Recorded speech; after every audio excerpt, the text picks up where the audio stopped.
सच ये है कि मैं भी हुजूर से उतना ही प्यार करता हूँ जितना आप करते हैं, और जितना रिश्ता मेरा है हुजूर से उतना ही आपका भी है। पूरी दुनिया के अंदर अगर लोग सुन रहे हैं या हमें बुला रहे हैं तो इसका मतलब ये कतई नहीं होता है कि हमारे 8 हाथ पैर हैं, 4 आंखें हैं, है ना, 40 उंगलियां, नहीं। इसका मतलब सिर्फ इतना है कि हम हुजूर की बातें किया करते हैं। और हकीकत यह है कि जब तक बिके न थे तो कोई पूछता न था, जब तक बिके न थे तो कोई पूछता न था, तुमने खरीद कर हमें अनमोल कर दिया। और मैं ये बात यही नहीं कह रहा हूँ, मैं हिंदुस्तान के कोने कोने पे ये बात डंके के चोट पे कहता हूँ, हमारी औकात साइकिलों तक की भी नहीं थी। ये सच्ची बात है। शायद हम कभी साइकिल पे भी नहीं बैठ पाते। आज अगर जहाजों में उड़ रहे हैं ना तो ये मदीने वाले के जिक्र का सदका है। इसलिए हम अक्सर कहते हैं ये नाज ये अंदाज हमारे नहीं होते, झोली में अगर टुकड़े तुम्हारे नहीं होते, मिलती ना अगर भीख हुजूर आपके दर की, इस शान से मंगतों के गुजारे नहीं होते। बेदाम ही बिक जाइए बाजारे नबी में, बेदाम ही बिक जाइए बाजारे नबी में, इस शान के सौदों में खसारे नहीं होते। मुझसे भाई खालिद पहले ही कह दिया है कि तकरीर मेहनत से करनी है। जी जी, मैंने कहा तकरीर में डंडी नहीं मारी जाएगी। मसला ये नहीं है बैठ के कहाँ रहा हूँ बात कर रहा हूँ, मसला ये है कि बात किसकी हो रही है। जी जी, ठीक है ना, हुजूर की बात करनी है। मेरी आदत है कि मैं जितनी भी बात करता हूँ दिल से करता हूँ, वरना वक्त ज़ाय करने से कोई फायदा नहीं। अच्छी से अच्छी आवाज़ें मौजूद हैं, अच्छे से अच्छे इल्म वाले मौजूद हैं, बड़े बड़े काबिल तरीन लोग मौजूद हैं। मुझे अगर अल्लाह ने ये कुर्सी पे बैठने का मौका दिया है तो इसमें वक्त ज़ाय नहीं करना है। डॉक्टर साहब मेरा एक उसूल है, अगर इस वक्त इस महफिल में 500 सर है ना मेरी निगाहों के सामने, या 1000 सर हैं, तो जो मैं बात करूंगा आधा घंटा, तो उसमें सिर्फ आधा घंटे का खर्चा नहीं है, हर बंदे का आधा घंटा लग रहा है उसमें। जी जी, अगर 1000 लोग हैं तो 500 घंटे लगेंगे, और 500 घंटे अगर किसी मस्जिद की तामीर में ये पूरी कौम दे देना तो बुनियाद से लेके छत तक मस्जिद तामीर होकर तैयार हो। तो मैं वक्त ज़ाय ना करके चंद आपसे ज़रूरी बातें कर लूँ। ये है दामन ये है गिरेबा, आओ कोई काम करें, मौसम का मुँह तकते रहना काम नहीं दीवानों का। जिसको हुजूर से जितनी मोहब्बत का दावा हो उतनी जोर से दुरूद पाक पढ़ लीजिए। अल्लाहुम्मा सल्ली अला सय्यदिना व शफीइना व नबिय्यिना व मौलाना मुहम्मदिन मअदनिल जुदी वल करमी व आलिहि व सहबिहि व बारिक व सल्लिम सलातुन व सलामुन अलैका या रसूलल्लाह सल्लल्लाहु तआला अलैहि वसल्लम। मुअज़्ज़ज़ हाज़रीन इकराम, मेरे सामने ज़्यादातर नौजवान चेहरे हैं और अभी इल्म के हवाले से बड़ी मुकम्मल गुफ्तगू अल्लामा तौसीफ़ साहब क़िबला से आपने समाअत कर ली है। आपसे चंद ज़रूरी बातें जो बेहद ज़्यादा ज़रूरी हैं, और उनको तकरीर समझ के न सुने, उनको ज़िंदगी के लिए हर्फ़ आखिर समझ के सुनना है। ये याद रखिएगा, हम वो बात करते हैं मिंबर पे बैठ करके कि जिन पे लामुहाला हर हाल में अमल बहुत ज़रूरी हो गया है। आपसे मेरी इतनी गुजारिश है, मैं पहले अपने इलाके को जानता हूँ और आपको भी अच्छी तरह सबको जानता हूँ। मैं एक बात अर्ज कर लूँ कि पहली कुर्सी से लेकर के आखिरी कुर्सी तक, राइट साइड से लेकर लेफ्ट तक जितने भी बैठे हैं, सकलैनी, रज़वी, अशरफी, बरकाती, ये सारे बाद में हैं, मुस्तफ़ा के गुलाम सबसे पहले हैं। ये सबसे पहली बात सुनो, ये हम बाद में हैं, हुजूर के गुलाम बोले सारे पहले हैं। हमारी कौम कई तरह से झगड़ों में बढ़ती चली जा रही है, और जिसका पूरा फायदा उन लोगों को मिल रहा है जो हमें मिटाने पे लगे हुए हैं। मैं आपसे मजीद कोई मिसाल नहीं दूंगा कि हम कैसे बर्बाद हैं, कहाँ हैं। सोशल मीडिया है, सारे लोग जानते हैं हम कितनी तबाही के करीब आ गए हैं, एक एक करके हर बंदे को मालूम है। कोई फर्क नहीं रह गया है डूबे हुए में और डूबने वाले में। आपसे मेरी इतनी गुजारिश है, खुदारा ये जो इख्तलाफात की बुनियादें हमने खड़ी कर रखी हैं ना, ये सारी गिरा दें और सिर्फ एक रस्सी पकड़ें। और वो डॉक्टर इकबाल ने कहा था कि मोहम्मद से वफा तूने तो हम तेरे हैं, बेशक बेशक ये जहां चीज है क्या लोहो कलम तेरे। मैं पूरी जिम्मेदारी के साथ कहता हूं, शुक्र है मैं ताजुश शरिया का मुरीद हूं, ये मेरा मुकद्दर है, मैंने उनका दामन थामा है, ये मेरा नसीब है। आप भी दो रोटी खाते हैं, पकड़ा होगा आपने भी किसी का दामन। हम चूंकि सिलसिले वाले लोग हैं, किसी न किसी पीर से कोई ना कोई कहीं ना कहीं जरूर जुड़ा है, ठीक है ना। लेकिन असल बात यह है कि ये सारे सिलसिले असल नहीं है, ये याद रखिएगा। रज़वी होना ये अफजलियत की बात नहीं, अशरफी होना ये अफजलियत की बात नहीं, सकलैनी होना ये अफजलियत की बात नहीं। अफजलियत की बात है रब का नेक बंदा होना, ये असल चीज है। अगर सूद ले रहा है कितनी पक्का रज़वी है, कयामत में रगड़ा जाए। ब्याज खा रहा है कितनी पक्का सकलैनी है, पकड़ के कूटा जाएगा। और किसी सिलसिले से अगरचे ना जुड़ा हो, लेकिन रब का खौफ दिल में हो, मुस्तफा की शरीयत का पाबंद हो, कसम खुदा की मिट्टी डालने में देर लगेगी, उसकी कब्र से खुशबू आने में देर नहीं लगेगी। आज सबसे ज्यादा जरूरी है इन झगड़ों से हमें निकलना है। निकलेंगे इंशाअल्लाह, बोले अच्छा मैं पूछ लूं जरा, नाराज तो नहीं होंगे ना? कितने लोग रज़वी बैठे, हाथ उठा दें जरा। रज़वी कितने? ठीक, अब हाथ नीचे करने। अब सकलैनी कितने? वो हाथ उठा दें। सलामत रहे, उठाएं, डर किस बात करें भाई, ठीक है ना। अब नीचे करने। ज्यादातर हमारी तरफ यही दो सिलसिले, ठीक है ना। शुक्र है अल्लाह का, हम ऐसा ही हिंदुस्तान देखना चाहते हैं। और तभी भलाई होगी जब सारे लोग एक जगह सर जोड़ के बैठे हुए, एक जगह सर जोड़ के बैठे और कोई भी ताकत आके हमें फितनों में बांटने ना पाए। ये तकलीफ की बात नहीं, बुरा ना मानिएगा, मैं आपका हूं, आप मेरे हो। ये तकलीफ की बात नहीं। अगर रज़वी जलसा करे, सकलैनी रोक लगा दे, सकलैनी जलसा करे, रज़वी रोक लगा दे, बताओ इससे नुकसान किसका है? बोलो। किसी का हो ना हो, हुजूर के दीन का नुकसान जरूर है। ये सुन लीजिए कान को, किसी का हो ना हो, हुजूर के दीन का नुकसान जरूर है। और मेरे अजीज ये दीन इतना सस्ता नहीं है, बरेली से हमें दीन नहीं पहुंचा है, खानकाह के सकलैनिया से दीन नहीं पहुंचा है, खानकाह के बरकातिया से दीन नहीं पहुंचा है। इस दीन को पहुंचाने के लिए मुस्तफा ने पेट से पत्थर बांधे हैं। इस दीन को हम तक पहुंचाने के लिए आका ने खानदान की कुर्बानी दी है। ये दीन ऐसे हम तक नहीं पहुंचा है। मुस्तफा के अहले बैत ने 72 जनाजे करबला में दिखाए गए, तब जाके दीन हम तक पहुंचा है। इस दीन को हल्के में ना लेना, यह किसी पीर का दीन नहीं है, किसी मौलवी का दीन नहीं है, यह दीन मोहम्मद अरबी का है। अब किसी ऐसे शख्स को कतन बर्दाश्त नहीं किया जाएगा जो दीन में तिफरका डालेगा। हम उसकी तायीद करेंगे जो मुस्तफा का दीन लेकर के आएगा, और यही ऐलान करेंगे कि मोहम्मद से वफा, तूने तो गम तेरे गए, ये जहां चीज है क्या लो हो कलम तेरे। धारे तकबीर, धारे रिसालत, बस लगे आला हजरत हजरत अल्लामा मुफ्ती हमाद रसाई किबला सरजमीने गनीमत नगर जिंदाबाद। ज्यादा लंबा नहीं, आधा घंटा बात करनी है, उसमें नारे छोटे रहे। बात समझ रहे मेरी? हमें जो है ना दीन को समझना है, हमें दीन को समझना है, सही जाने। अल्लाह हमारी नस्लों को सही दीन समझने की तौफीक अता फरमाए, आमीन। ये नहीं है, इसमें कोई हमारा फायदा नहीं। लड़के हम कभी कुछ नहीं हो सकते, लड़ करके हम कुछ नहीं हो सकते। हमें अगर कुछ भी होना है ना, तो पहले सफों में इत्तेफाक पैदा करना पड़ेगा, सफों में इत्तेहाद पैदा करना पड़ेगा। जी जी, अल्लाह के दीन की रस्सी को मजबूती से थामना पड़ेगा, तब जाके हम किसी न किसी कामयाबी के किनारे लगेंगे जाकर। वरना याद रखना, कसम खा के कहता हूँ, आज मुझे बताओ गनीमत नगर में कितनी ऐसी दुकानें होंगी, शाहपुर में कितनी ऐसी दुकानें होंगी जिन दुकानों पे आज इजराइल का प्रोडक्ट नहीं बिक रहा है?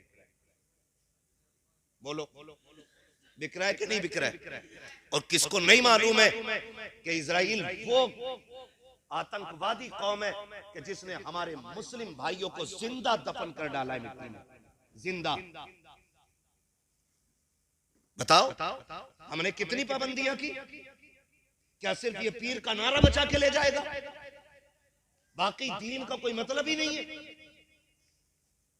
आज कंडीशन हम देखें अपनी, गजा फिलिस्तीन नक्शे से मिटाने की पूरी तैयारियां, हर बच्चा जानता है इस बात को, लेकिन हमें गैरत नहीं आती, हमें शर्म नहीं। अगर हम कुछ भी नहीं, मौलाना क्या कर सकते हैं, हम क्या कर सकते हैं, जा नहीं सकते, अपने हाथ में कुछ, क्यों तेरे हाथ में खाना ही खाना है, जाके भाई फला बोतल निकाल दे, फला बोतल निकाल दे, आग लगाओ इन चीजों को। अगर नहीं पियोगे इनका प्रोडक्ट की कोल्ड ड्रिंक, मर नहीं जाओगे, सेहतें खराब नहीं हो जाएंगी। लेकिन कसम खा के कहता हूं, सुनो और कान खोल के सुनो, इससे मतलब नहीं मैं शाहपुर का हूं, आप गनीमत नगर के हो, सोशल मीडिया के जरिए ये बात पूरी दुनिया सुनेगी। और मैं गारंटी के साथ कहता हूं, अगर आज भी तुम यहूद और नसारा के खिलाफ खड़े नहीं हुए तो कयामत में तुम्हें हौज़े कौसर मानने का कोई हक नहीं है। अगर यहां भी अमेरिका के प्रोडक्ट के आप पियोगे कोल्ड ड्रिंक तो हौज़े कौसर किस मुंह से मांगोगे? लात मार दो इनके प्रोडक्ट को और इनसे कह दो जो मुसलमानों का नकी है वो हमारा कभी नहीं हो सकता। अल्लाह सुभान अल्लाह। और याद रखना, मैंने खुल के ये बात कही थी, कई लोग उम्रे से लौट के आए भी तो उन्होंने बताया, मैंने कहा यार बताओ मदीने शरीफ की हाल बताओ। जब भी कोई जाता है ना तो दिल करता है उससे हुजूर के शहर की बातें पूछे, है ना। वो कहा था किसी ने, बड़ी प्यारी बात कही थी, आने वालों ये तो बताओ शहर मदीना कैसा है ना। तो हर कोई आने वाले से पूछता है, जिसने नहीं देखा खास करके वो पूछता बताओ ना कैसा है हुजूर का शहर। बात चलती रही, एक साहब ने बताया, मुझे नाम नहीं बताऊंगा लोग पीछे पड़ जाएंगे उसके, उस शख्स ने बताया कि सबसे ज्यादा बर्बादी उम्रा करने वाले खाने की करते।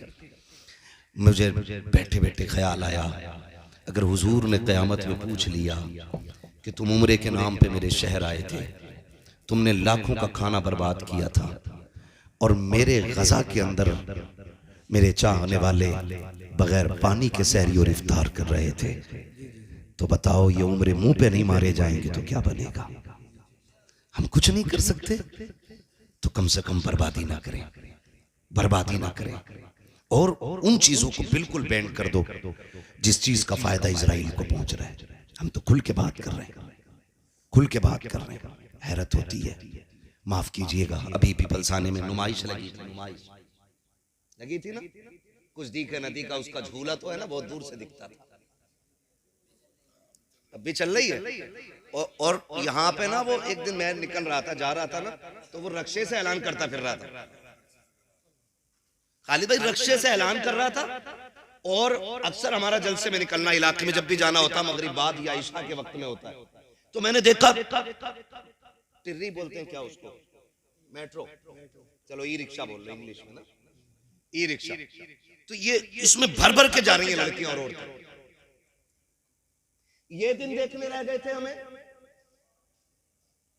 अगर अभी किसी मौलवी पे टिप्पणी करने की बात आए, हर चौक पे सबसे बड़ा जागिल खड़े होके ना सबसे बड़ी कमेंट करता है।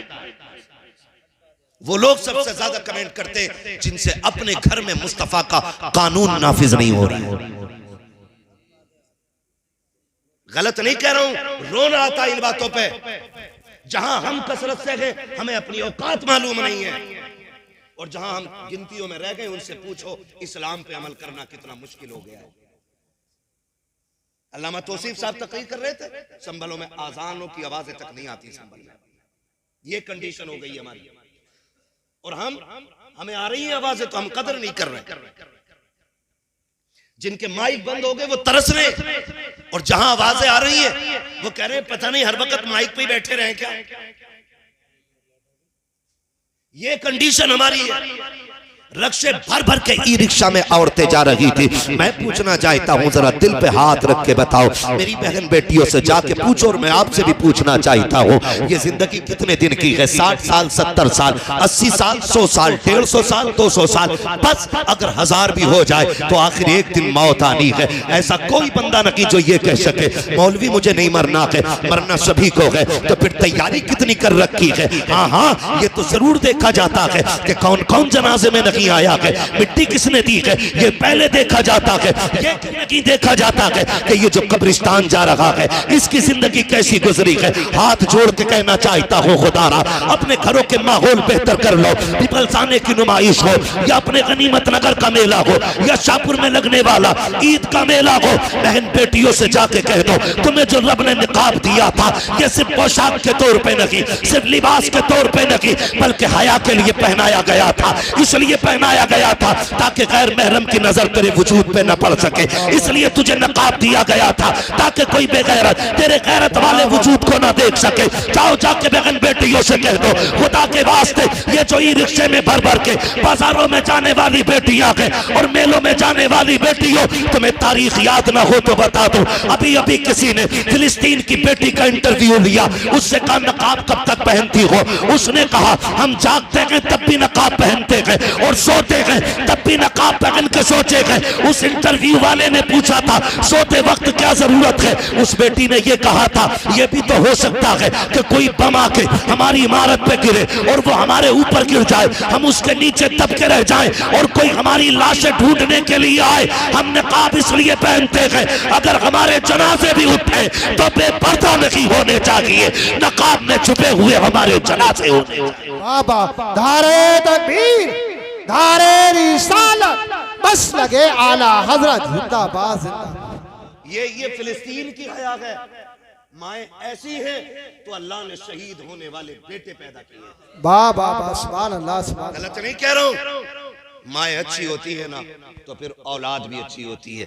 मैं बात अक्सर कहता हूँ फसल जमीन अच्छी हो तो फसल अच्छी होती है, माए अच्छी हो तो नस्ल अच्छी होती है। मर्दों से ज्यादा औरतों का दुरुस्त होना जरूरी है। अगर इसको सही से दरसगाही तौर पे समझना तो कभी सामने बैठ के बात हो सकती है। बस मैं इतना बता दूं बहन बेटियों को आप समझाओ और कंट्रोल करो। ये सारे मेले हमारे इलाकों में क्यों लगते हैं, मुसलमानों में क्यों लगते हैं? सही बता दें, हम लोग निकलते हैं ना रात में, अगर किसी गांव के अंदर 11 बजे भी चौक में बच्चा बैठा है ना, हम समझ जाते हैं ये गांव मुसलमानों का है। इतनी लापरवाह नस्ल सिर्फ मुसलमानों की हो सकती है जो 11 बजे तक चौक में बैठी रहे। आप गैरों को देखो ना, कब तक ये रोना रोगे, मुसलमान थे इसलिए नौकरी नहीं लगी, मुसलमान थे इसलिए थोड़ी नहीं लगी, हाई स्कूल नकल करके पास हुए थे इसलिए इंटरव्यू में उठा के भगा दिया। अल्लामा तौसीफ साहब ने गलत बात, बहुत अच्छी बात कही, गलत नहीं कहा था। हमारे स्कूल हमारे इलाके में एक भी स्कूल ऐसा नहीं है जो हमारे बच्चों को कामयाब बना सके। गलत नहीं कह रहा हूं। हाई स्कूल का पेपर आ बस सेटिंग कर लेता है, मास्टर साहब नकल हो जाएगी और तो जाएगी 3000 लगेंगे, दे दिए खर्च से उठा के। ये 3000 आपके बच्चों को पास करा सकते लेकिन कामयाब नहीं बना सकते। इंटरव्यू होता है भाई, वहां वहां वहां नकल नहीं चलने वाली है, वहां काबिलियत काम आती है, काबिलियत। और हमने ध्यान ही नहीं दिया। हम तो सारे मुखिया, सारे प्रधान, सारे ठेकेदार, सारे जमींदार हम ही हैं। जिसके पास 12 बीघे जमीन है, अरे क्या करेंगे अल्लाह को बढ़ा के, है ना, वो कोना जोतता रहेगा। इस कोने के जोतने में जिंदगियां तबाह कर दी। कोने से झगड़े शुरू होते हैं, मेड़ काट रहा वहीं से कुरेद कुरेद के। एक साहब तो बता रहे थे 4-5 दिन हो गए, कहने लगे मौलाना पता नहीं काटे कैसे मेड़ है, दिखती भी नहीं है, पानी दे में फट से मेड़ गिर जा। तो मैंने कहा मुझसे ऐसे पूछ लिया जैसे मैंने सिखाई हो। ये भी हुनर है। तो पता नहीं भाई, निकलो इन चीजों से। बेईमानी से कभी बरकत, बोले बेईमानी से बरकत, नियत खराब करने से बरकत। बरकत तब होती है जब खुदा देता है। अल्लाह से मांग, लेकिन आदत ही खत्म हो गई अल्लाह से मांगने की, है ना। अगर काम पड़ जाए 10,000 का तो कहीं ना मिले तो कह रहा चलो ब्याज पे उठा लूंगा, ब्याज पे ले लिए। कुछ नहीं तो बनिए के पास चीज रखी है, उससे पैसे लिए। ऐसे लिए हुए पैसे आपको कभी भी मोहताजी से बाहर नहीं निकाल सकते। तवज्जो है सारे लोगों को? ये पैसा आपको कभी भी परेशानी से निकाल नहीं सकता है। मौलवी जी फिर क्या करें? अगर ना हो 10,000 उधार कोई देना। हमारा मुआशरा भी बड़ा अच्छा है, उधार भी उसे देता है जिसे कम जरूरत पड़ती है। गरीब को तो कोई यूं भी उधार नहीं देता, ये देगा कहां से? बैकग्राउंड देख के तो उधार दिया जाता है। डॉक्टर साहब पैसे वाले आदमी 50,000 ले जाओ, गरीब बंदा मांग ले किसी से तो 5,000 नहीं दे सकता, कह रहा देगा कहां से भाई तू? आपको एक बात बता दूं, कभी भी फैसले जरूरी नहीं है कि यहां से किए जाने वाले कामयाब होते हैं, कभी फैसले यहां से भी किया करो। जो अमीर है जिसे सब दे सकते हैं उसे तो सब दे सकते हैं ना, कभी तुम उसे उधार दिया करो जिसे कोई उधार न देता, उसे दो।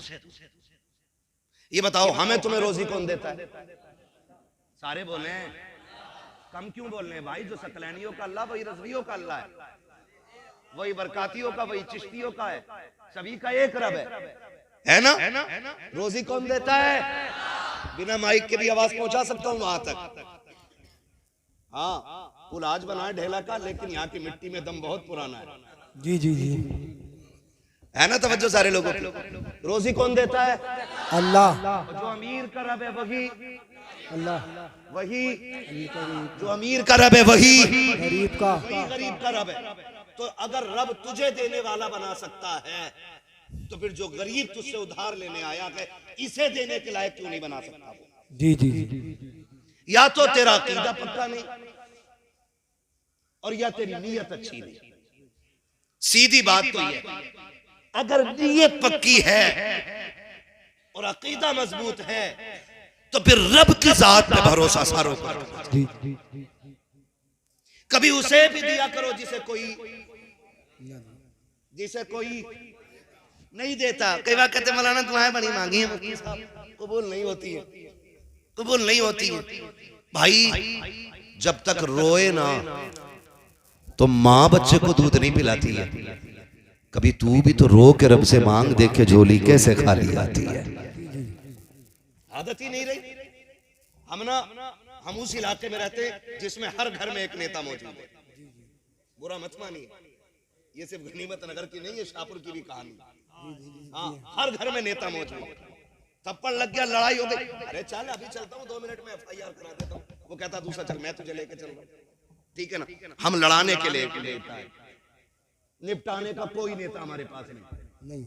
ये सुन लो कान खोल के, हम ज्यादातर जो इतराते ना बस इसी चीज पे, भैया की अच्छी चलती है थाने में, और फूफा को भी जाना है थाने वाले, चचा की भी हमारे जाने, हमें सब पता है। ये बस इनकी रसाई जो है ना दलालो टाइप की है, बस पैसा तो तुम्हारा काम होगा, नहीं दो तो तुम्हारा भी नहीं होगा। हमें लूटने के तरीके ये सारे। तो ये जो भरोसा हमने किया है ना, इससे हमें निकलना पड़ेगा। मुश्किल आ जाए, अरे डॉक्टर साहब के पैसे हैं तो उनसे मांग लेंगे। इत्तेफाक ये हुआ, कितने भी बड़ा पैसे वाला है आपके पास नहीं होते। कभी कभी किसी की भी जेब खाली हो जाती, गए उस पे भी नहीं मिले। क्यों नहीं मिले? आप खाली क्यों रह गए? क्योंकि आपने भरोसा गलत किया। आप तो ये कहते इंतजाम मेरा रब करा देगा, फिर 1000 पैसों वाले को रब तेरी बारगाह में खड़ा कर देता। लेकिन यकीन पक्का नहीं, ये सबसे बड़ी कमी हमारे अंदर। एतकाद मजबूत करें और अल्लाह से मांगे, खुदा सब कुछ देगा। तो ये जो हमारे कदम उठ जाते हैं ना जरा सी खुशियों के लिए, पहली बात तो ये कि जरूरतों को ऐसा कर लें कि जो काम हम 50 रुपए में करना चाहते हैं उसी काम को हम 5 में भी कर लें और हमारी शान हेटी ना हो। मिसाल दूं, मेरा मन है कि मैं भाई 5000 रुपए मीटर का कपड़ा पहनूं, लेकिन आज नहीं है, तो फिर मेरी तबीयत ऐसी होनी चाहिए कि 30 रुपए मीटर का पहनते वक्त भी मुझे तकलीफ नहीं होनी चाहिए। जी ये मिजाज बना। और ये मिजाज कब बनेगा? ये तब बनेगा जब आप किसी भी नेमत को देखेंगे और कहेंगे शुक्र है अल्लाह तेरा कि तूने मुझे ये अता किया है। ये मिजाज तब बनेगा जब रब के शुक्र अदा करने की आदत हो जाएगी। और जब आप सफेद कपड़ा पहन के यूं कलफ मार के ना और कॉलर हिला के दिखाएंगे, तब हमें शुक्र करने की तौफीक नहीं आएगी। फिर जब हमारे पास हमारी हैसियत के मुताबिक कपड़ा पहनने का पैसा नहीं होगा, हम घर से निकलना बंद करेंगे। फिर शौक और जरूरत पूरी करने के लिए हम ब्याज पे भी पैसा लेते हैं, रिश्वत के नाम पे भी लेते हैं, हराम के नाम पे भी लेते हैं, सूद के नाम पे भी लेते हैं। फिर जरूरतें पूरी नहीं होती है। और याद रखो, जो छोटे पे भी शुक्र अदा करे, बड़े पे भी शुक्र अदा करे, खुदा की कसम वो कभी जलील नहीं होता है। घटिया कपड़ा भी पहन ले तब भी लोग कहते हैं शुक्र मालिक। ऐसे लोग हमारे बीच रहते हैं जिन्हें कपड़ों पे घमंड नहीं, अगर नाज है तो खुदा की बंदगी पे नाज किया जाए। जिंदाबाद जिंदाबाद, बहुत अच्छे, जिंदाबाद जिंदाबाद, सुभान अल्लाह, नारे तकबीर। बस तवज्जो कर ले तो इंशाअल्लाह करेंगे ऐसा मिजाज, करेंगे ऐसा मिजाज। कोई घमंड नहीं और इतराने की कोई जरूरत नहीं। पैसा, दौलत, शोहरत, इज्जत 4 दिन की चांदनी है। जी जी, जिस दिन आंख बंद हो गई ना, फिर कोई पूछने वाला नहीं, फिर कोई पूछने वाला नहीं। आज मुफ्ती साहब है, आज अल्लामा साहब है, आज तकरीरों में नाम है, आज इश्तिहारों में नाम है। जिस दिन रूह निकल गई ना, तो उस दिन कोई नाम नहीं रहना, सारे खत्म हो जाने, सारे खत्म हो जाने।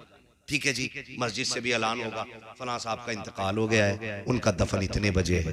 कोई शानो शौकत नहीं।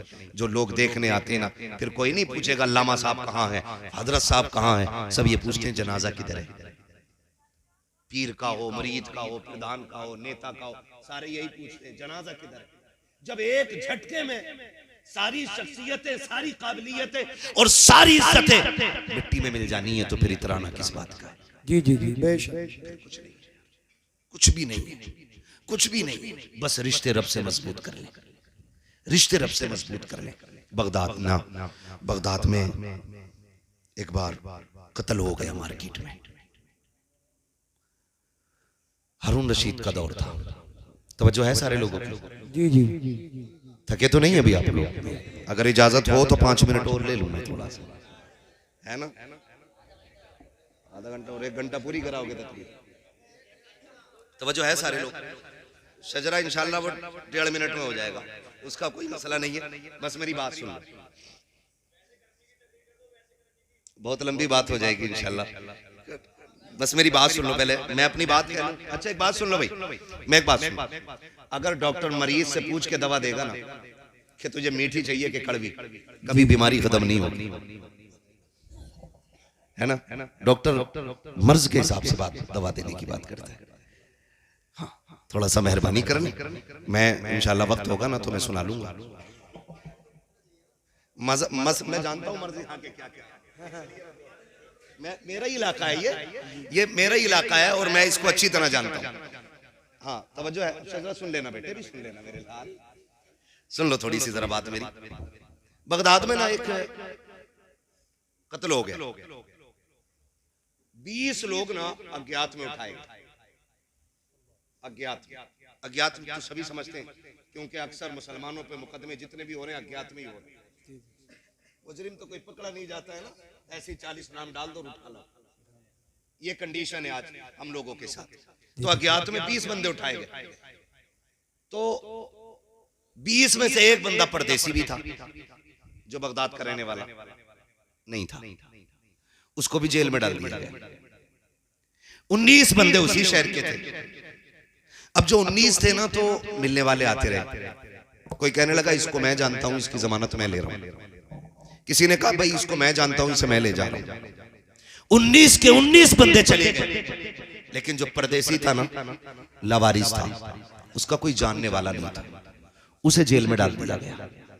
बहुत गौर से सुनना, जब उसे जेल में डाला गया ना, तो वो बड़ा परेशान। कभी कोई प्रदेश में फंस जाता है और पुलिस पकड़ लेती है ना, तो वो कहता कम से कम ये कि मेरे घर तक तो खबर पहुंचा दो कि मैं हूं कहां।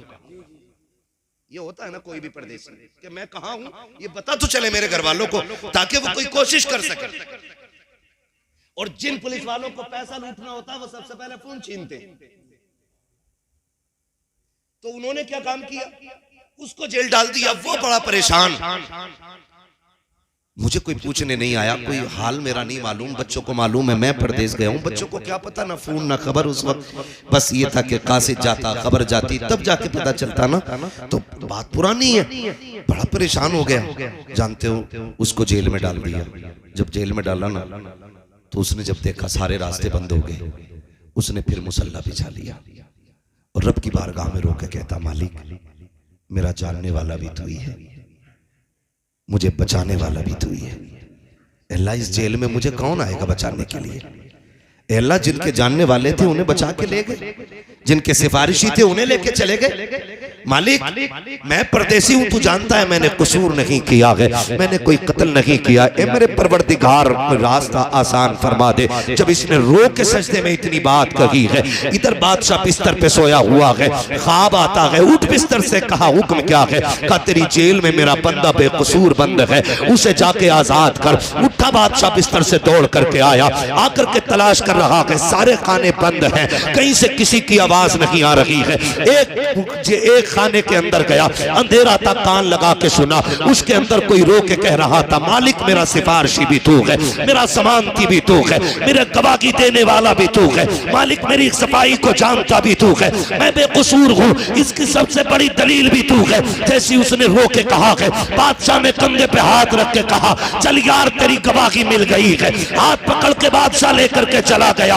अगले दिन तैयार किया, महल लगाया गया, करवट में कुर्सी लगाई, उसको बैठाया और कहा, बादशाह ने, ओ महल वालों, आज तक तुमने दौलत वाले देखे होंगे, पैसे वाले देखे होंगे, शानो शौकत वाले देखे होंगे, आज उससे मुलाकात करो जिसकी सफाई की गवाही सिर्फ खुदा ने खुद अता फरमाई है। ये वो है जिसके बेगुनाह होने का ऐलान खुदा ने खुद मुझसे मेरे ख्वाब में करे। बाबा नारे तकबीर, नारे रिसालत, बस लगे आला हजरत हजरत अल्लामा मुफ्ती हम्माद रसाई किबला मुरादाबादी जिंदाबाद जिंदाबाद। निकले, भरोसा सिर्फ अल्लाह की जात पे करें। किस पे करना है? अल्लाह की जात पे। और नहीं मिलता ना फिर हुजूर का वसीला दे के मांगो ना। आला हज़रत क्या कहते हैं? वही रब है जिसने तुझको हमतन करम बनाया, हमें भीख मांगने को तेरा आस्था बताया, तुझे हम्द है खुदाया, तुझे हम्द है खुदाया। हाँ, मुझे इस टॉपिक पे बात नहीं करनी है, मसला कि आला हज़रत क्या है और आला हज़रत क्या। हमारे इलाके का बच्चा बच्चा आला हज़रत को जानता है, हाँ आला हज़रत को जानता है। बस बहुत गौर से सुन ले बात, अल्लाह पे भरोसा रखे और इन चीजों से बिल्कुल, हराम चीजें बिल्कुल बैन कर दो। ये अहद कर लो, जब भी खाएंगे हलाल खाएंगे इंशाअल्लाह। इंशाअल्लाह वादा करते हैं इंशाअल्लाह, इंशाअल्लाह हलाल खाएंगे इंशाअल्लाह, बचेंगे हराम से इंशाअल्लाह। याद रखिए, इमाम गजाली रहमतुल्लाह तआला अलैहि से किसी ने कहा था, हुजूर दुआएं कब कबूल होती हैं? तो इमाम गजाली ने कहा था, दो काम कर लो। नंबर एक, जब भी बोलो सच बोलो, और जब भी खाना हलाल खाना। जबान तेरी खुलेगी, मकबूलियत की जमानत खुदा नाजिल फरमा देगा। बेशक। ये दो काम करने, ये दो काम करने, हमें अपने रब से ये अहद करना, मालिक जब भी खिलाना हलाल खिलाना, उस दिन मार देना जिस दिन हराम खाने पे नौबत आ जाए। हमें एक लुक़्मे हराम खाने से मर जाना पसंद है, लेकिन हराम नहीं खाएंगे इंशाअल्लाह। हाँ करते इंशाअल्लाह वादा, बचेंगे इंशाअल्लाह। हराम में बहुत सारी चीजें आती हैं, मुफ्ती साहब क़िबला तशरीफ फरमाएं, बहुत सारी चीजें फर्दन फर्दन आपको बता देंगे, कभी फुर्सत में पूछेंगे। हम जो खेतों पे अक्सर जाते हैं ना, ऐसे सूत के मारी बाल ऐसे करके, खेत किसी का भी हो, पूरी बाल साफ, दो तीन टूंगे दावल ऐसे और बाकी फिर यूं। ये कतन हराम है, हराम है, हराम। आप बिल्कुल बचिए एक दाने से। सहाबा फरमाते हैं, जब हुजूर नहीं आए थे ना हमारे सामने, जाहिरी हयात पे बात कर रहा हूँ, और रह गई बात हुजूर की पैदाइश की, तो आका फरमाते हैं, कुन्तु नबिय्यम व आदम बैनल माई व तीन, मैं तो तब भी नबी था जब आदम को तैयार किया जा रहा था। वाह वाह। आका फरमाते हैं, अव्वलु मा खलक़ल्लाहु नूरी, सबसे पहले अल्लाह ने मेरे नूर को पैदा फरमाया। तो मैं उस लेवल पे बात नहीं कर रहा हूँ। हुजूर जब दुनिया में तशरीफ लाए ना, जाहिरी तौर पे, जाहिरी तौर पे, वरना बातिन है उम्र लाखों बरस की तेरी, मगर है ताज़ा शबाब तेरा। हाँ, हुजूर की उम्र सिर्फ 63 साल नहीं है, ये जाहिरी उम्र है। बस तवज्जो करें। सहाबा फरमाते हैं, जब तक हुजूर नहीं आए थे ना हमारे दरमियान, उस वक्त तक हम बेटियों के गले काट देते थे, पता नहीं चलता था। और जब हुजूर आ गए ना, तो रास्ते में चलते हुए भी डर लगता है कहीं पैर के नीचे चूंटी ना आ जाए। सहाबा इतने डरने लग गए, उन लोगों के ईमान और खौफे इलाही इतना कि चोटी से भी पैर बचा के रखते थे। सुभान अल्लाह। लेकिन आज हम देखें कई लोग बाजार में, सनीचर के बाजार में टहलते मिलेंगे, थोड़ी सी मूंगफली मार दी, ठीक है भाई, भुनी कम है, आगे बढ़ के गाजर मार दी, और आगे बढ़ के कुछ और खा लिया, दोपहर से शाम तक पेट भर लिया, आराम से घर जाके सो गए। हल्दी लगी ना फिटकरी, रंग चोखा आ गया। पूछो मुफ्ती साहब से, खतन हराम है ये? आपको एक दाना खाने की इजाजत नहीं, बिल्कुल बचना इन छोटी छोटी चीजों से जिन्हें हम कुछ नहीं समझते, लेकिन खराबी बहुत बड़ी है, खराबी बहुत बड़ी है। हाँ, किसी के जहन में ये बात आ रही होगी कि जब से दीनदार बनाऊं ना मुश्किलें बहुत आ गई, जब से तौबा की है ना तब से बड़ी मुश्किलें आ गई। याद रखिएगा, जब मुश्किलें आती है ना तो बंदा रब को अपने करीब करना चाहता है और रब बंदे को अपना करीब करना चाहता है। ये दोनों मामला होते हैं।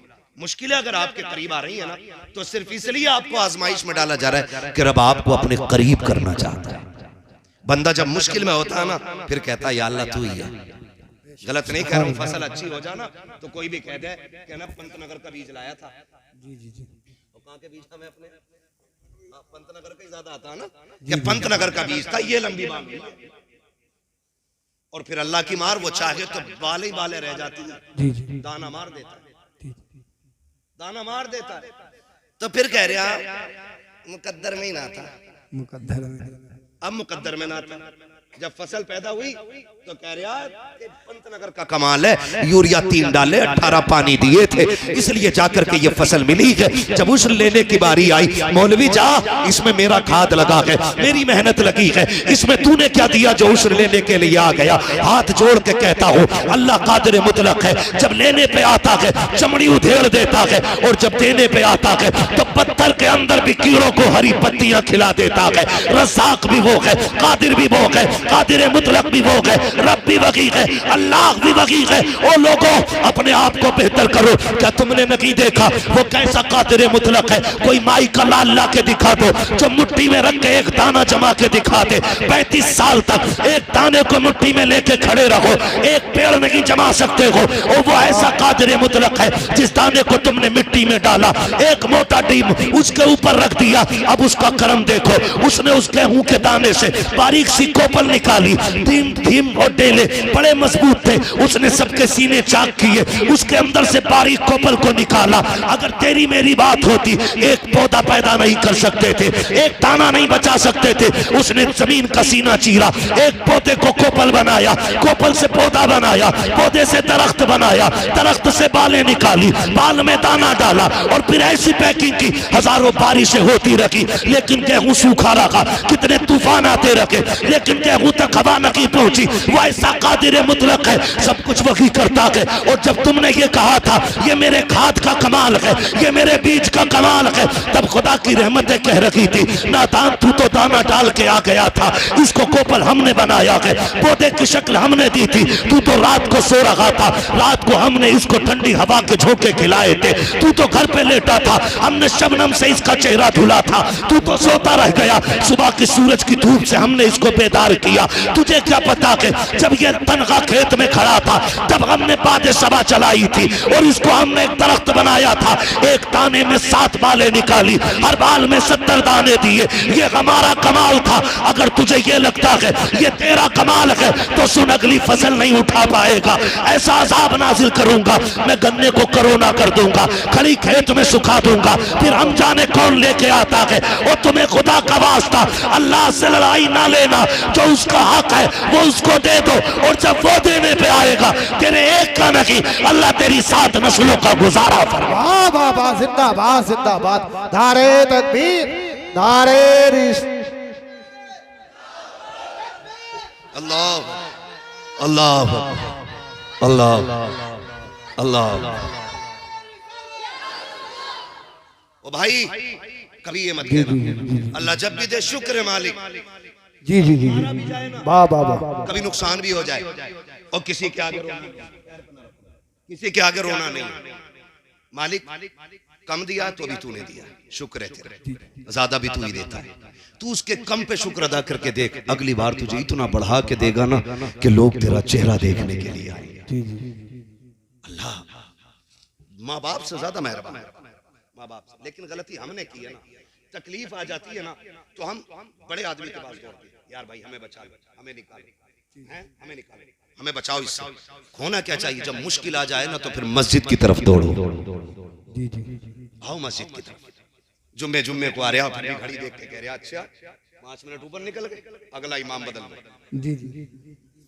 यही कंडीशन है हमारी, यही कंडीशन है। दुआए कुनूत सुन लो तो पूछे दुआए कुनूत होवे क्या, ये कंडीशन है। मुफ्ती साहब आगा 5 मिनट, ओ हो भाई बड़ी गर्मी हो गई भाई, ओ हो भाई बड़ी गर्मी है, अरे बड़ा मुश्किल है यार, एक जुम्मा पढ़ा उसमें भी हालत खराब। ओ भाई डरे अल्लाह से, डरे। वो कई बार ना लोगों के बेनामे रहते हैं जमीन में, यहाँ कौन बैठेगा, बैठेगा उसकी जगह खाली है, और अगर कोई बैठ गया ना तो वो जगह कूद के सफे कुदाल के ऐसे ही उसे जाकर जगह करोगे। मस्जिद है ये, हुक्म ये है अगर सफे लग गई है और जगह नहीं है ना जाने की, मुफ्ती साहब क़िबला तशरीफ फरमाए, किसी के कंधे से पैर उतार के जाना हराम है। जो कूद फांद के चले जाते फिर किधर बैठे, अल्लाह का घर है, जूतियों में जगह मिल जाए यहीं बैठ, ये यहाँ जगह मिल जाए ना यहीं बैठ जाया करो, यहीं बैठ जाया करो। ये उस करीम का दर है जहाँ पे मुंह देख के नहीं दिल देख के नवाज दिया जाता है। वाह वाह वाह, सुभान अल्लाह, सुभान अल्लाह, क्या बात है। कभी जगह मिले ना अल्लाह के घर आओ ना तो यहाँ कोई कंपटीशन नहीं।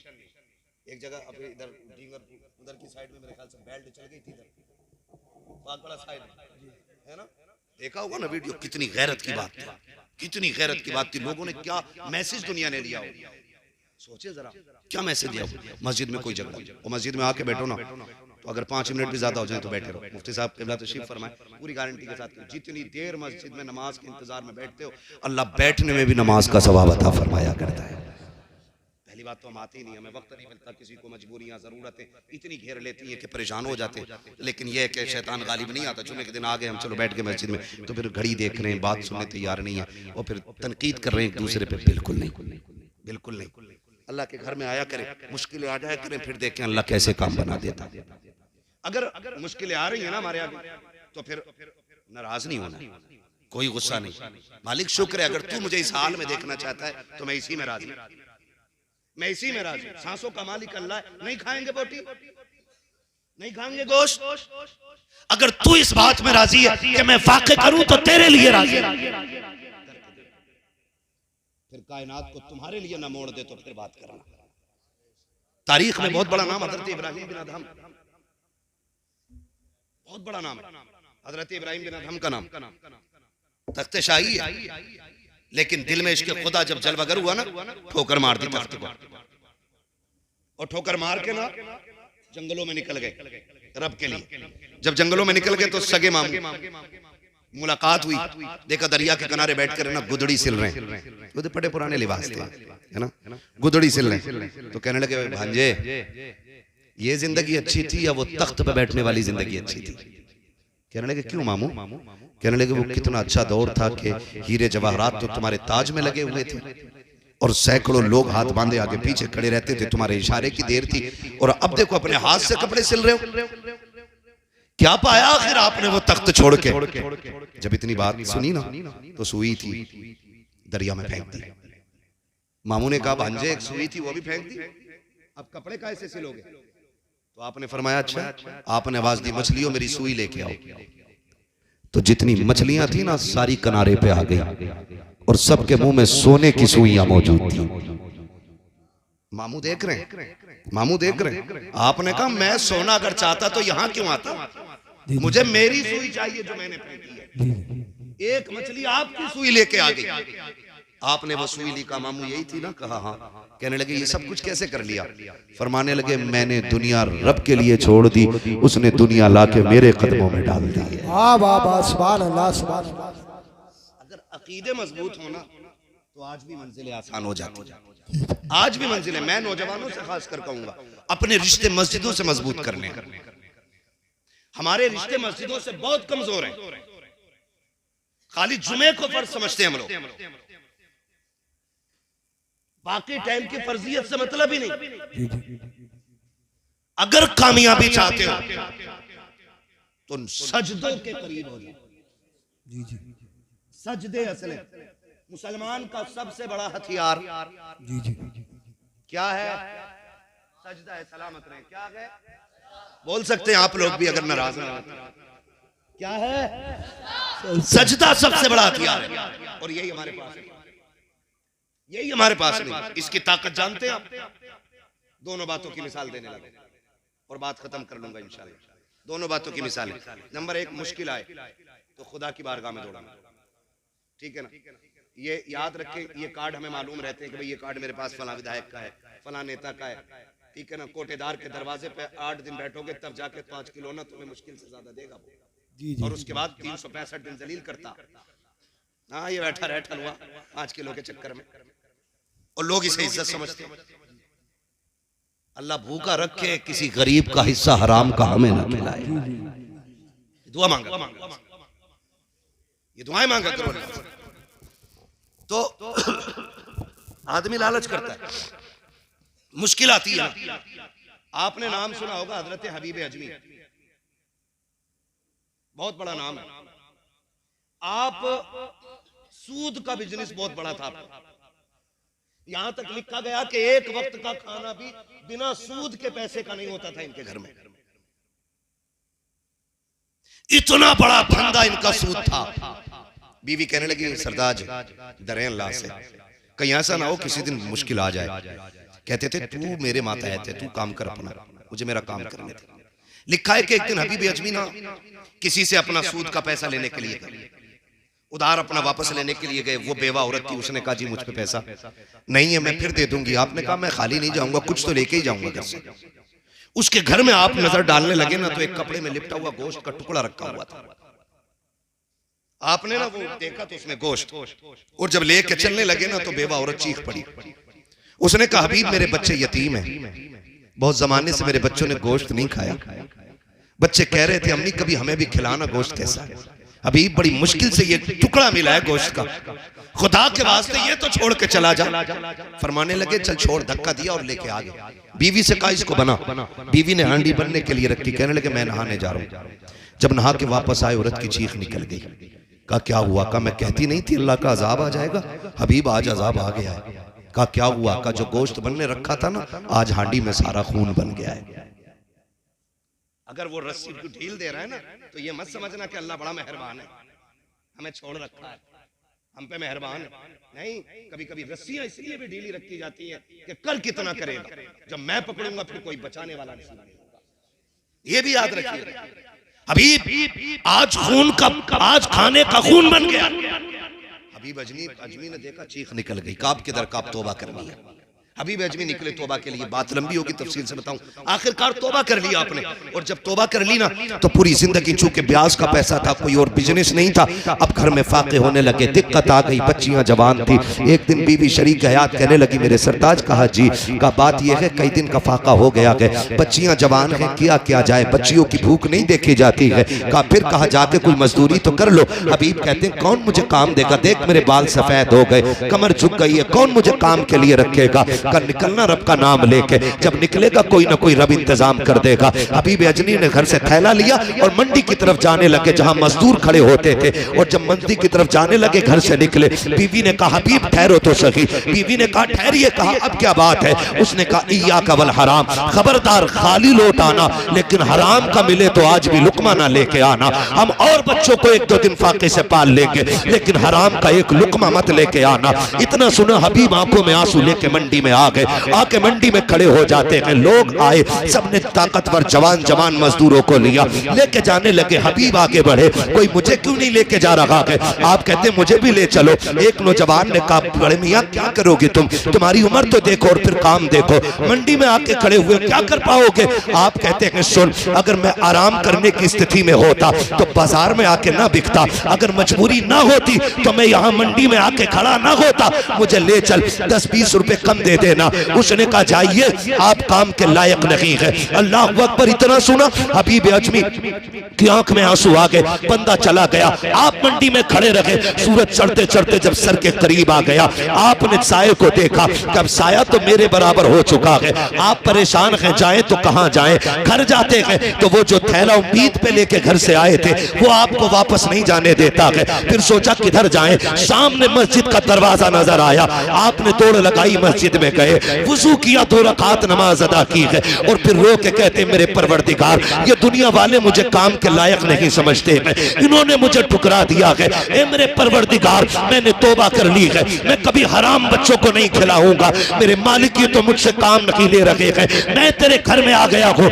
ए अल्लाह, मैं तेरे घर में झाड़ू लगाऊंगा, मैं तेरे घर की मजदूरी करूंगा, मेरे मालिक इतना दे दे कि मेरे बच्चों की भूख का इंतजाम हो जाए। रोते रहे, शाम तक मस्जिद की सफाई करते रहे। शाम आई है, हबीब घर आते हैं, बीवी दरवाजे पे खड़े होकर इस्तकबाल करती है। बीवी ने खाली थैला देखा, कोई जुमला नहीं कहा था, कोई गाली नहीं दी थी, बल्कि कहा था आइए मेरे सरताज, आपका इस्तकबाल है। घर के अंदर लाई है, वुजू कराया, लिटा दिया। जब आराम से शोहर लेट जाता है, फिर बीवी ने पूछा था सरताज बताओ तो सही, काम के लिए गए थे, क्या हुआ? का काम तो मिल गया है, का मजदूरी नहीं मिली है, का मांग लेते, का इतना बड़ा मालिक कदर मिला है कि मांगते हुए गैरत आ रही थी, इसलिए मांगा नहीं था।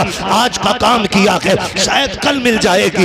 अगले दिन फिर आए, फिर मस्जिद में आके रोने लग जाते हैं। 2 दिन हो गए, बीवी ने फिर यही बात रखी। जब तीसरा दिन आया है, आप काम के लिए निकलते हैं, बीवी ने कहा या कबल हराम, खबरदार आज भी खाली आ जाना, हराम लेकर के मत आना। हबीब ने इतना सुना, रोते हुए फिर आए, लेकिन हबीब अजमी कहते हैं आज मेरी कैफियत बदल गई थी, क्योंकि बीवी ने कहा था अपने मालिक से कह देना, मेरी बीवी ने कहा कि बेटियों के उतरे हुए चेहरे नहीं देखे जाते हैं, अब फाका नहीं देखा जाता। 3 दिन मैंने काम किया है, 1 दिन की मजदूरी दे दे ताकि बच्चियों की भूख मिटा सको। जब बीवी के ये जुमले कानों से टकराए हैं, रोते हुए मंडी में आए, आके मस्जिद में रोने लग जाते हैं। हबीब कहते हैं आज अलग बेखुदी थी, अजीब बेकरारी थी, बैठे बैठे रो रहा था, चलते चलते रो रहा था, खड़ा था तो रो रहा था। जब शाम आई है, मैंने सोचा हर दिन की तरह आज खाली नहीं जाना है। का फिर कहते मैंने थैले में मिट्टी भरना शुरू कर दी, मैंने मिट्टी भरी और घर के करीब आया, मैं डर की वजह से रुक गया, आज देखूं तो सकी, घर वाले सो जाएं तब जाऊं। लेकिन कहते जब मैं दूर खड़ा हुआ, मुझे अपने आंगन से धुआं उठता हुआ दिखाई दिया। जब धुआं देखा, कहते मैं आंखें मसलने लगा, मेरे घर धुएं का क्या काम, मेरे घर तो पकाने की कोई चीज नहीं है। कहते फिर मैंने गौर से देखा, घर भी मेरा था, आंगन भी मेरा था। मैं दौड़ के दरवाजे पे आया, मेरी बीवी हर दिन की तरह खड़ी थी, उसने मेरा इस्तकबाल किया, कहा आओ मेरे सरताज। जब मैं अंदर गया, कहते मेरे घर के अंदर से खाने के पकवान की खुशबुएं निकल रही थी। मैंने कहा बीवी ये क्या है? मुस्कुरा के कहती है ये परेशान क्यों होते हो, बड़ा अच्छा मालिक है आपका। कहा क्या कहना चाहती हो? कि ये सारा खाना तुम्हारे मालिक ने भेजा है। आप मुस्कुराने लग जाते हैं। कहा किस मालिक की बात करती हो? कहा जिसके यहाँ मजदूरी कर रहे हो उसी ने सब कुछ भेजा है। आप सोच रहे हैं ये क्या कह रही है? बीवी ने कहा सिर्फ यही नहीं, अंदर आइए। अंदर गए, नेमतों के ढेर लगे हुए हैं। आप कहते हैं बीवी तुझे कैसे पता कि ये मेरे मालिक ने भेजा है? बीवी कहती सुनो, वो जो लेके आया था ना, वो एक पैगाम भी दे के गया है। कहा कौन सा पैगाम? कहा उसने ये कहा है अपने शोहर से कह देना ये मालिक ने पैगाम भेजा है कि सुन तू हमारे घर की नौकरी करता है, हम इसी तरह तुझे तेरी मजदूरी अदा करते। धारे तकबीर, धारे रिसालत, बस लगे आला हज़रत, जिंदाबाद जिंदाबाद। है तवज्जो सारे लोगों की? कहा मालिक ने कहा है तुम ऐसी मजदूरी करो, अल्लाह तुम्हें इसी तरह तुम्हारी तनख्वाह अता करेगा। तुम्हारा मालिक सजदे में गिर गए, मालिक तेरा शुक्र है। मैं आज भी कहता हूँ, आवाज आती हम तो माइल व करम है, कोई साइल ही नहीं, राह दिखलाएं किसे रह रवे मंजिल ही नहीं। सही बता रहा हूँ। लोग कहते हैं इमामों की 5000 में देखो बल्ले बल्ले रहते हैं, 5000 में मौज कर रहे हैं, 6000 में मौज कर रहे हैं, ऐसे ही नहीं कर रहे हैं। अल्लाह की कसम खा के कहता हूँ, अक्सर जितने इमामों से मिला हूँ या जिनकी हालत मैंने जानी, मैं जानता हूँ, उन्होंने मुझे बताया, कोई कहता बेटी का निकाह है, कोई कहता तनख्वाह 6000 है, 3 बेटियां जवान हो गई हैं, और फिर जब उनकी शादियां हो गई तो फिर मुलाकातें होती हैं, हो गई खैरियत से? कहा शुक्र रब का। कैसे हुई? कहा कि जब दुनिया सो गई हमने रो के मुसल्ले बिछाए, और हमने कहा मालिक रात दिन तेरे घर की ड्यूटियां निभाई हैं, आज किसी के आगे हाथ ना फैलाना पड़े। कहते हैं कि अभी हमने देखा है दुआओं का असर, आंखें सूखी नहीं थी, अल्लाह ने बेटियों की शादियों के इंतजाम पहले फरमा दिए। जब रिश्ते मुसल्लों से मजबूत होते हैं ना तो फिर 3000 में भी काम हो जाता है, फिर 5000 में भी, फिर 2000 में भी। इसलिए कि याद रखें कभी कभी बहुत सारे काम ऐसे होते हैं जो दवाओं से नहीं होते, रब दुआओं से कर दिया करता है। ठीक है ना। तो अब रिश्ते हमें अल्लाह से मजबूत करने, हमें दुख आएगा तो हम इंशाल्लाह मस्जिदों को आबाद करेंगे इंशाल्लाह। सारे नौजवानों से गुजारिश है, अब दौर वो नहीं रह गया है कि हमें कोई लकीर आके समझाए। अब हर बच्चा इतना पढ़ा लिखा और समझदार है कि नमाज हम पे फर्ज की गई इबादत है, और सबसे कामयाब वो बंदा है जिसने रब को राजी कर रखा है। इस इंतजार में ना मरना, मर जाएंगे तो बेटे 40 में करके बख्शवा देंगे, मर जाएंगे तो तीजे के बाद बख्श दिए जाएंगे। इस इंतजार में ना मरना, थोड़ी तैयारी खुद भी करनी है, खुद भी करनी है। आए दिन मौतें हो रही हैं, याद रखें ऐसी जिंदगी जिए, मर जाएं और कब्र में जाएं और कोई पूछे किसका जनाजा है, कोई बताए ना बताए, हमारे कफन से आवाज आ रही हो लहद में इश्क रुखे शह का दाग लेके चले, अंधेरी रात सुनी थी चराग लेके चले, तेरे गुलामों का नक्शे कदम है रागे खुदा, वो क्या भटक सके जो ये सुराग लेके चले। पढ़ेंगे इंशाल्लाह नमाजें, आबाद करेंगे इंशाल्लाह मस्जिदों को, ठीक है ना। और नमाज पढ़ने में ये ख्याल रखना है इमाम पे कोई टिप्पणी नहीं करनी है। आप मेरे मशवरा देके जा रहा हूँ, अगर किसी इमाम में शरीक कोई कमी दिख रही है तो आपके बस्ती में ऐसे ऐसे आलिम मौजूद है, आप इनसे जाके बात रखिए, इनसे कहिए ऐसे शख्स के बारे में शरीयत का क्या हुक्म है। अगर ये बता दें कि ऐसे शख्स के पीछे नमाज पढ़ना जायज नहीं है तो उनको बैठा करके इनके सामने ला करके शरई हुक्म उनको सुना करके उनकी छुट्टी कर दी जाए, ये सबसे बेहतर तरीका होता है। चौक चौराहे में कहीं भी रास्ते में खड़े होकर के कोई मुखालफत करके हमें अपनी नमाजें खराब नहीं करनी है। कितनी कबूल होती है कितनी नहीं है तो अल्लाह ही जानता है, जो हो गई है उन्हें भी खराब ना करें। इसलिए अपने बारे में सोचें हमें क्या करना है। मेरी कब्र में मुझे लेटना है, आपकी कब्र में आपको लेटना है, सारी तैयारी कर लें। और सबसे अच्छी तैयारी है रब रसूल की चौखट पे आ जाए और अपनी जिंदगी पे अल्लाह और उसके रसूल के अहकामात को लाजिम समझे, चेहरे हुजूर की सुन्नत से सजा लें और कोशिश ये करें लिबास भी हुजूर जैसा होना चाहिए, कुर्ता पजामा। लेकिन आज एक ऐद कर लो गनीमत नगर वालों, और जहां तक मेरी आवाज सोशल मीडिया के जरिए जा रही है, ऐद करो कि हम इजराइल का कोई भी प्रोडक्ट यूज नहीं करेंगे। वादा करते हैं इंशाल्लाह। हाँ, मैं इस वक्त समझता हूं कि इजराइल के कंपनी का पानी पीना भी खून पीने से ज्यादा बुरा है। यह हकीकत है जो मैं कह रहा हूं। इसलिए खुदारा हमें एहतियात करनी है और वक्त भी काफी हो चुका, 1:30 बजने को है। बस आखिर में हुजूर का शजरा बयान कर देना है, ठीक है ना। अब जरा बोल दे सुभान अल्लाह। अब ताकत दिखानी है भैया, अब तक मेरा पसीना बहा, मैं चाहता हूँ 1-2 कतरे आपका भी बह जाए।